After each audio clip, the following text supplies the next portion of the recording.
Hello everyone, तपाईहरुलाई फेरि पनि स्वागत छ यो मेरो छोटो मिनी ब्लगमा। र आज चाहिँ हामी भर्खर बजारबाट आएको नि त हैन, दार्जिलिङबाट भर्खर आइपुग्यो। अनि हामीले चाहिँ बिरयानी बनाउँदैछौँ यहाँनिर।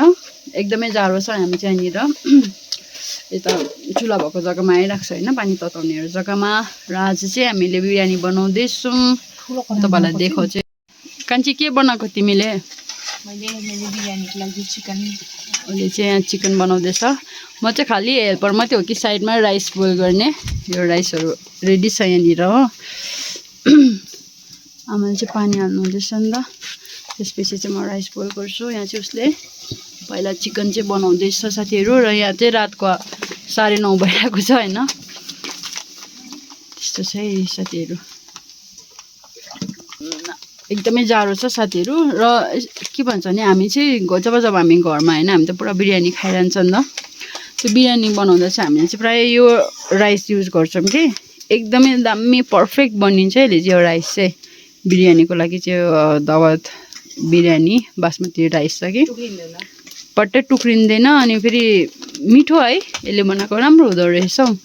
त्यो बनाउँछु कि यसको तपाईँको उस छ कि 1 केजीको 250 छ। र 1 केजीले त हामीलाई प्रशस्त भइहाल्छ नि त। अलिकति एक्सपेन्सिभ यो प्राइस चाहिँ अलिकति एक्सपेन्सिभ छ, तर अब एक्सपेन्सिभ भएको अनुसार यो चाहिँ टुक्रिँदैन पनि, अन्त राम्रो हुन्छ है घरमा बनाउँदाखेरि चाहिँ। एकदम मिठो देख्नु त पोसाउँदैन घरमा बनाउँदा चाहिँ। घरमा बनाउँदा चाहिँ हामी यही खान्छ। तपाईँहरू हेरिराख्ने, एकपल्ट तपाईँहरू पनि ट्राई गर्नुहोस्, पस्ताउनु चाहिँ हुँदैन। चामलले बनाउनु भयो भने चाहिँ एकदमै राम्रो हुन्छ है साथीहरू। करिङको टाइम है, सबै यहाँनिर करी भयो यो अन्त होइन, पिस करी भयो। यहाँ चाहिँ हाम्रो राइस होइन, राइस यस्तो राम्रो हुन्छ। यो राइस सलक सलक परेको राति यस्तो लाइटले गर्दा है राम्रो नआएको नि सलक सलक परेको हुन्छ।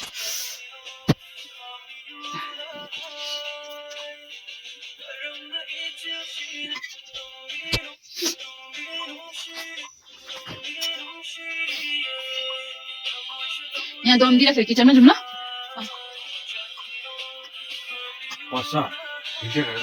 This one is okay.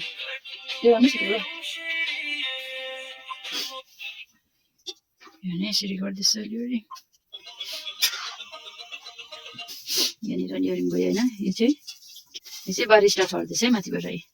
अन्त फेरि चाहिँ फ्राइड ओनियन अनि यो मिन्ट र कोरिएन्डर लिप्स हालेको छ। अब फेरि राइस ल्याउरिङ गर्छ।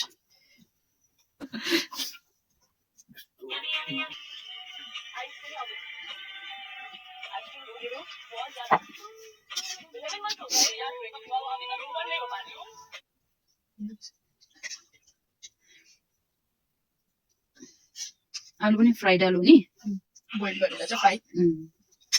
फर्स्ट चाहिँ हामी जैलुले बनाएर खाएको के बिरयानी चाहिँ हामी पहिला सँगै उयो गर्दै गर्दै मोडी भन्दै भन्दै कसैको रेसिपी हैन यो चाहिँ भन्नु। हामी चाहिँ सँगै हामी चाहिँ टिचिङ पनि गरेको हो नि त हैन। हामी 4 जना, म जैलु, कान्छी र उसको हस्बेन्ड। त्यहाँदेखिको चाहिँ त्यो जैलुले चाहिँ हामीलाई बनाएर खाएकोले चाहिँ गोवामा सिकेको।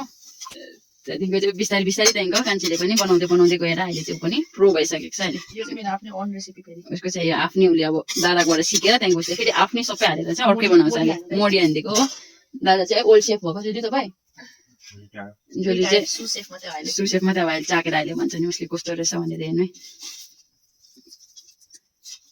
यो पछि अब लास्ट राइस हाल्छ है।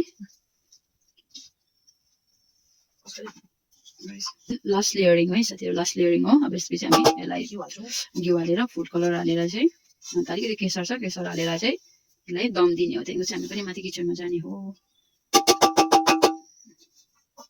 चाहिँ ग्यासमा हुँदैन हाम्रो त, अब दोकानमा ठुलो ग्यास छ, यहाँ त सानो ग्यास छ नि त। त्यही भएर चाहिँ चुलोमा हेरेर चाहिँ यो चाहिँ लास्ट लेयरिङ हो। साथीहरू म तपाईँहरूलाई फेरि पनि बादमा दिएको छु माथि किचनमा लगिसकेर प्लेटिङ गर्दाखेरि।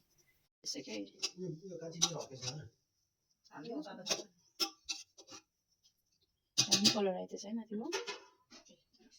यो यल्लो रहेछ नि त है। उयो गर्छ नि त।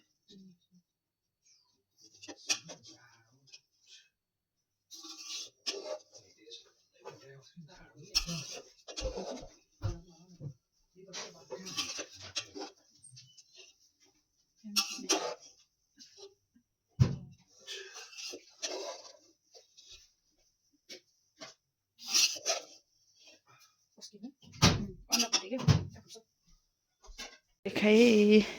कस्तो तर्सिँदै थियो आमा। भाडा चाहिँ बत्न आँट्यो।